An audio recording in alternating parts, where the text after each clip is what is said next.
So, how are you today on this sunny day? Wonderful, wonderful. The sun is shining in Finland. People are and beautiful. Yeah, people are beautiful. People are ice fishing. It's great. You flew in from Stockholm today? No, we actually flew in from Copenhagen, but the day before that we were in Stockholm. Yeah. Have you had any time to explore the city yet? Not yet, not yet. Yeah, we probably will a little bit before the show. So yeah, we like to do that. Our flight departed, I think, around 8 o'clock in the morning. So we went to the airport in Copenhagen around 5 o'clock in the morning and just landed at like 10 in the morning and then went to the dressing room and everyone just kind of passed out on the couch and we took a little nap. But we're going to do some exploring. So rock and roll. We took a nap. Yeah, we napped. We're tired. So, what's new for you at this moment? You've been touring a lot and stuff like that. Yeah, we've been touring. This whole year has been crazy for us. We just celebrated. We have our single just went #1 in the States, so we celebrated. We found out when we were in Paris, so we went atop the Eiffel Tower and celebrated with some champagne. It was cold and rainy and windy, and it was great. But it's been a fun tour. Yeah, we did some shows with Bullet for My Valentine, and those guys are awesome. That was fun. We won a Grammy. We won a Grammy. Oh yeah, that thing. Little thing. It just a little, that little thing. No, it's been an incredible year, and we're just so happy to be in Finland. We haven't been here since 2010, so it's been way too long. I remember I saw you back then, and I was pretty blown away, and I loved you back then, so I'm really stoked for tonight. The Taste of Chaos, right? Yeah, with Papa Rose and Disturbed and stuff like that. Yeah. Talking about Disturbed. Yeah, you're collaborating with David's new project, Device. Yes. What's it called? Yes. Could you tell us a little bit more about that? Of course. It's funny. This is something that David and I had been talking about for a long time. Actually, on Taste of Chaos, he had asked me. He had this idea. He wanted to cover Ozzy and Lita's "Close My Eyes Forever," and I'm like, that's a great idea. No one's done that yet. And so he's like, okay, well, I'll call you. So months go by, and then we see each other at festivals, and he didn't say anything about it. So I'm like, oh, okay, he just forgot or he's not going to do it. And lo and behold, I get a call out of the blue, and he's like, I booked a studio, get to New York, we're going to do this right now. And I'm like, oh my God, this is so cool. So yeah, he had me come and do the duet with him, and now we're doing a lot of festivals in the States this summer, and so he wants me to get up and sing with him with that too. So it's a lot of fun. You can guarantee if Mr. Draymond says he's going to do something, it's going to get done. And to say he's meticulous is an understatement. He's a very smart man, and he's been kind of a big brother to us over the past couple years, and always good for advice or just to have someone to talk to about the business end. He's very smart about it all. So yeah. I like it a lot. We loved touring with Disturbed. They're just absolutely one of the best bands to tour with. Have you ever met them at all? Or? Very shortly, I met them backstage of Taste of Chaos, but haven't really talked to them for a long time. So yeah, great band. I'm excited to hear the full record when it comes out. Yeah, it's exciting. Yeah. Are there any other bands or artists that you would like to collaborate with, or maybe Halestorm? If you had like a dream come true, who would be? I'd like to collaborate with Halestorm. That'd be cool. Yeah. Never. No. You know what I'd really like to do, and this goes for, it doesn't matter whether it's it doesn't matter who it is, but I would love to do a duet with a girl, actually, because it hasn't happened. I don't think ever. Maybe it has happened sometime, but not in a long time. And I find myself always doing duets with guys, because it's natural to do that. But so I don't know. I've been talking to a few of my fellow girls in rock, and I'd love to collaborate with somebody in the pop scene as well. Yeah. Just as a different perspective, whether it be Lady Gaga, I think we'd come up with something really nasty. Or so Lady Gaga, if you're looking at this, contact Halestorm. Please. Mikasa is Sukasa. It's great. You come over, we'll do lunch. It's great. One person that we have written with before but haven't collaborated with was Corey Taylor. from Slipknot, and we wrote this one B-side on our first record called "Tell Me Where It Hurts" with him, but he never actually sang on it. So we're hoping that someday Mr. Taylor would like to do a song with us. That'd be pretty cool. That'd be very cool. Who else do we do? We got James Michael from 6 a.m. He sang on one of our B-sides, and Sebastian Bach actually got up and sang our cover of "Slave to the Grind" in Tokyo, and I think he's going to do it again at the Golden Gods Awards. So, is he? That's what I heard. I don't know. That's awesome. But so it's been a It's cool news to me, but that's awesome. It's been some cool collabs going on. We've been very lucky to have met a lot of very cool people. I bet I'd love to collaborate with Travis Barker. Travis Barker, let's do something. There you go, a drum duet. There we go. No one's done that before, have they? I don't know. About your previous album, your latest album came out last year. Are there any plans for new material yet? We're definitely writing, and we've just in case. As far as the rest of this year, we'll be most likely touring. We may take a little bit of time after Christmas and just settle in and start gearing up for the next record. But until that, we're going to squeeze the life out of this one first. So. Are you able to ride on the road, or do you usually wait to get home? It's gotten easier to ride on the road. A lot of what happens on the road is a lot of crudely recorded, just like me into a phone with a guitar, or the guys will have some parts, that they'll crudely record on their phone, and then when we get off tour, we kind of get together and mash it all together and try to figure it out. But one really great writing invention that we've been working with on the road is the iPad.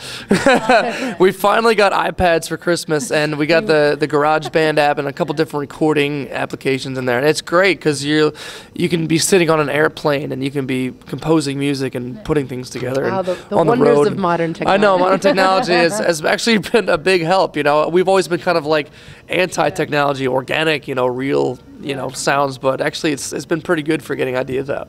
I get impatient with that stuff. I'm just like, okay, if I can hit record and play, that's good. Like, oh wait, you got to put in a I'm the opposite. Yeah. I'm like, I want to create crazy sounds, and make it sound huge, and which kind of why we work well together. Yeah, we work good together like that. Well, if you've written some new material on the road lately, what kind of direction have you gone with it? Is it too early to tell? It's a little early to tell. I'm kind of writing for writing's sake, as in I'm not really going with a direction at the moment. It's if I have an idea, I'll finish it. So some of it is some of the subjects I've been dealing with is either getting.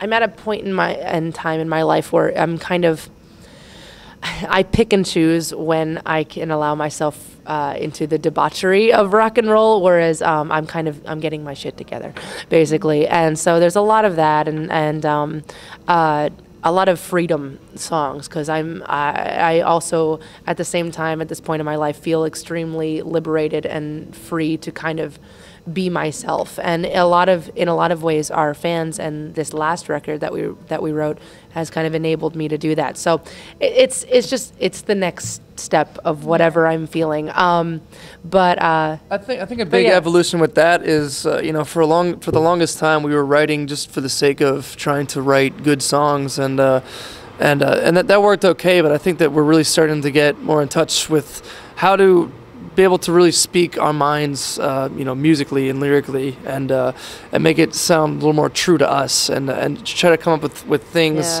that are more genuine to us. I think. For example, when I was 13. The songs that I was writing was I would make up stories and I would tell the story like we had one song called "Don't Mess with the Tie Man," and it was about a dream that I had about there was this guy that lived in an elevator and he made you feel guilty about all the mistakes that you made. It was stupid, but nobody can relate to that. And now we're writing more about like the lowest common denominator in ourselves and who we are, and so it's we've come a long way. It's definitely helped me a lot. I think that I think it's way easier for me anyway to come up with a good song idea if it's directly genuine, if it's not if I'm not trying so hard to make a song. Yeah, as far as it depends. As far as musical direction right now, it's everything. I'm writing these ballads right now that kind of sound like Bryan Adams. Everything I do. And then on the other hand, I'm writing like these kind of punky, riff-driven metal songs too. So it's all over the place. I have no idea what our next record is going to be about or what it's going to sound like. I've been obsessed with like modern pop music, like top so 40 we're all music. over the place. Like everything that I'm coming up with is like extremely pop. I'm like, man, I hope that this will work. But I mean, it's still really early in the writing process, and we'll find our stride, and we'll figure out how to take it to the next level from the last record. I mean, that's how we did it with this record. We had to actually go in the studio and force ourselves to work under pressure to top the last record. Yeah. So what we need is a deadline. Yeah, we need what we need is a deadline. And I'm sure like, we will have it done in a month's time. We're like, okay, now we got to get it done. Yeah, like, that's how it is. You have your entire life to make your first record, and then you have like a month to make your second record. So the third record will probably be like, you have a week. Yeah. I'm like, all right, let's go. Let's do it. How does it feel for you to be a female in rock and roll?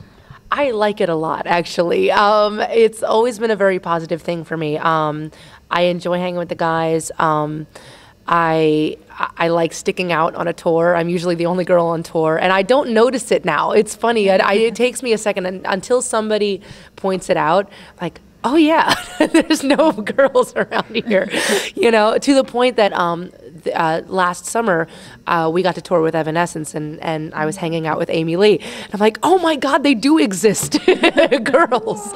So we never saw her. They were just, let's go shoe shopping. Yeah, we talked about shoes and hair and boys and it was terrible. Well, usually you hang out with a bunch of guys. So what do you talk about with guys? We talk about shoes too. Yeah, we have good fashion sense. We talk about leather jackets. And, you like this tie, Lizzie? Look good. I will say something. Being with the guys, I mean, they are my he's my brother, but they're my best friends, all of them, and so it's they make me laugh so hard every day. We're very easily fascinated. Like if you put us in an empty room together with like nothing, we will find something to entertain ourselves. And give us a microphone, we'll come up with something hilarious. I mean, and then rolling into like radio stations at like 6 a.m. with these guys is just hilarious. The best thing to do are liners like, hey, this is Lizzie and RJ from Halestorm, and you're listening to. We'll just start going off. And be like, but don't listen. Well, you should listen. Yeah, it's crazy. So I really enjoy it, and it's neat. I mean, I don't get a whole lot of negative for being a girl either from other people. A lot of people, if they come to see the show and they see what we can do, and I have no problem hanging with the boys. So once they see that, they're like, okay, we're cool. So I don't know. I feel like I have no problem wearing the short skirts and the high heels. I'm holding on to every shred of femininity. I wear dresses, but you got to have something to back it up too. I'm a girl inside. Are you now, RJ? No, I'm talking about you. RJ is a little girl. No, I was quoting Lizzie. Don't get that confused. What kind of a reputation would you like Halestorm to have? Like when the band comes to an end someday, what would you like to be remembered by? I'd like to be remembered by our honesty, actually, because we kind of pride ourselves in both musically and performance-wise and lyrically being extreme. We're terrible liars, basically. We when we perform, there's no trickery, there's no backing tracks, there's no craziness happening. It's just we plug in and we play. And if you hear a wrong note, that just means that we are human, and we're not. It's not the most perfect show every night, but it is all us. Yeah, and what you see is what you get. And our motto or our mantra, so to speak, has just always been to continue. There's no real be-all, end-all goal. We're not going for world domination. We just want to keep moving and keep chasing after this. We just want to keep doing this. We love it so much. We have no backup plan. Yeah, we have no backup plan. But we're very lucky to be able to do what we love with the people we love. And getting to travel and see Finland. pretty cool. You know, pretty awesome. It's pretty exciting. We got to do actually last year we got to do our first world tour as a headline band. We got to go see Moscow, Russia. We saw Tokyo, Japan. This year we're gonna go to South America. So it's pretty exciting. Pretty much the coolest job in the world. It's amazing that we've had these opportunities. We just feel so lucky every day. You know, we remind ourselves every day that we have the best job in the world. You know. Well, I think that's a good one to end. Well, thank you. And to, and now time is running up.